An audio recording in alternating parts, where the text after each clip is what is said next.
Bismillahirrahmanirrahim. Quran surah kedua Al-Baqarah di ayat ke-43. Wa aqimus salata wa atuz zakata warka'u ma'ar raki'in. Dan tunaikanlah salat olehmu dengan sempurna. Jadi kalau ada turunan kata aqim, aqimu, yuqimuna, artinya usahakan semampu kita dengan sempurna, bukan asal-asalan. Maksudnya apa? Kata Allah tuh, hei hambaku, kalau sholat jangan asal-asalan ya. Karena aku pun manggil engkau tidak asal-asalan. Jelas ya? Engkau aku panggil untuk diberikan sesuatu yang penting dalam hidupmu. Kenapa ya Allah? Hayya 'alal falah. Supaya engkau sukses, kau bahagia. Wa atuz zakah, keluarkan zakat dengan ikhlas sehingga engkau merasakan kenikmatannya. Nah, tapi setelah itu yang dilengkapi oleh ayatnya warka'u ma'ar raki'in, dan ruku'lah bersama orang yang ruku'. Quran surah kedua ayat 43. Sini Al-Bukhari nomor hadis 757. Dikonfirmasi oleh Imam Muslim juga. Nomor hadis 397. Dikuatkan di dalam Sunan Abu Daud. Nomor hadis 856. Yang meriwayatkan namanya sahabat Abu Hurairah. Yang mengalami peristiwa ini namanya sahabat Khalad bin Rafi Az-Zuraiqi. Khalad bin Rafi Az-Zuraiqi. Izin ya Mas Dede ya.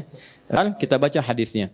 Kata Nabi, "Tsumma raka'." Kalau sudah selesai berdiri baca surat, "Tsumma raka'." Pakai tsumma artinya jangan buru-buru. Maksudnya apa? Kalau selesai baca surat, walam yakul lahu kufuwan ahad, tenang dulu. Jangan langsung belum ahad sudah ruku. Jelas? Ya, walam yakul lahu kufuwan ahad. Selesai. Baru tenang, setelah tenang darahnya mengalir cukup baik, baru kemudian ruku. Jelas sampai sini? Baik, itu bagian pertama. Perhatikan baik-baik. Ada 3 posisi. Kita masuk ke gerakannya dulu. 3 posisi. 1, teman-teman bisa melihat ya, konfirmasi. 1, bagian punggung sampai kepala. Ini bagus sekali. Lurus. Jelas? Baik, ini lurus. Dan dalam hadisnya begini. Itu kalau ditaruh 1 bejana air di atas punggungnya, itu enggak tumpah. Tuh. Kedua, posisi telapak tangan. Sudah? Telapak tangan, perhatikan saya izin turun, izin ya Mas ya. Ini bagus sekali letaknya di lutut. Persis di lutut. Awas ya, ini untuk keseimbangan yang paling bagus. Karena kalau dia turun, ini pasti akan berubah. Turun Mas ke bawah tangannya. Tuh. Jelas? Naik di atas lutut, naik Mas, izin. Tuh. Sudah?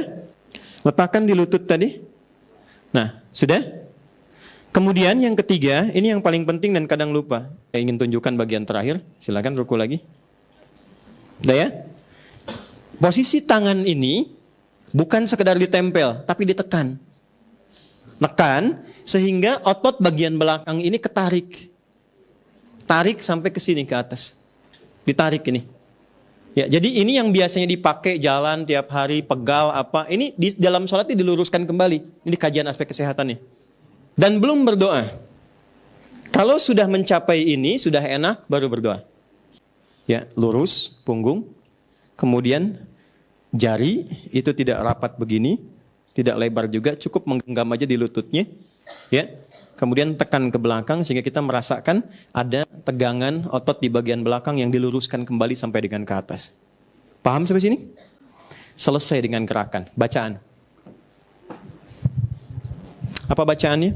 Subhana rabbiyal azimi wa bihamdi. Atau subhanakallahumma bihamdika Allahumma firli. Dulu kalau ingin menunjukkan kesetiaan sekaligus pengangkatan kebertuhanan dan pembuktian kesetiaan, itu kalau bukan ruku, sujud. Maka ketika seseorang berdiri, ini masih netral, semua netral. Tapi kalau sudah ruku, itu sudah merendahkan bagian dirinya, dan hanya layak manusia merendahkan dirinya kepada penciptanya. Maka dari itulah ruku dispesialkan oleh Allah dibandingkan dengan berdiri. Maka ketika Allah mengatakan wa aqimus shalah wa atuz zakah warka'u ma'ar raki'in, rukuknya lakukanlah kepada Allah Maka kita katakan saat ruku itu subhana rabbiyal azim. Subhan. Apa itu subhan? Subhan itu kata yang diungkapkan jika Anda temukan sesuatu atau mendengar sesuatu yang tidak sesuai dengan keagungan dan kedahsyatan zatnya Allah. Aplikasi dalam sholatnya, saat Anda, saya, kita ruku. Kenapa dituntut ruku? Ruku dan kalimat pertamanya subhan. Kenapa? Hikmahnya adalah Allah mempertanyakan kepada kita sebelum engkau ruku, berapa kali engkau berbuat sesuatu yang tidak sesuai dengan keagungan Allah? Berapa kali menghamba pada selain Allah? Rukunya bukan pada Allah. Kalau di ujungnya ingin ditanamkan penyesalan terdalam, maka pakai yang versi subhanakallahumma rabbana wa bihamdika Allahumma gfirli. Aku minta ampun ya Allah. Aku merasa aku banyak salahnya. Ya Allah, aku merasa, aku mengakui aku banyak khilafnya. Ampuni aku. Terus ruku. Itulah sebabnya kata Nabi, ketika Anda ruku, jangan buru-buru bangun hatta tatma'inna raki'an. Sampai tumaninah dalam ruku, sampai tenang. Kapan tenang itu dirasakan? Dan ketika kalimat Allahumma gfirli itu keluar. Ya Allah, ampuni aku salah. Nah, ini info saja. Bacaan ini baru doa pembuka. Nanti setelah kalimat itu selesai, barulah dikeluarkan apa yang menjadi masalah saat ini. Minta dalam hati kita.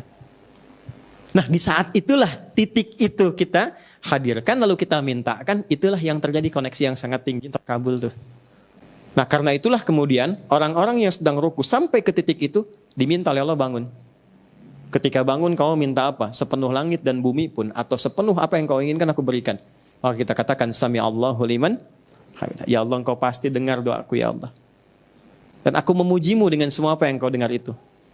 Maka dijawab oleh Allah. Makanya ada yang mil'a, ada yang mil'u. Dua redaksi. Kalau mil'a itu jawaban mil'as samawati wa mil'al ardi wa mil'a ma syi'ta min syai'in ba'du. Hambaku engkau minta apa? Apakah sepenuh langit, sepenuh bumi? Di antara keduanya, apapun yang kau minta, aku berikan saat ini seperti yang kau komitmen dengan doa dalam rukumu tadi. Kalau sudah dapat ruku', artinya dapat 1 rakaat. Hadisnya dari Abu Hurairah. Di Al-Bukhari juga ada, di Muslim juga ada. Ruku' adalah bagian yang istimewa dalam praktikal sholat. Ada keistimewaan yang berbeda dengan berdiri saat ruku. Orang yang mampu ruku dengan baik, 1, Allah menjamin akan memuliakan ia dalam hidupnya dengan mengangkat derajatnya.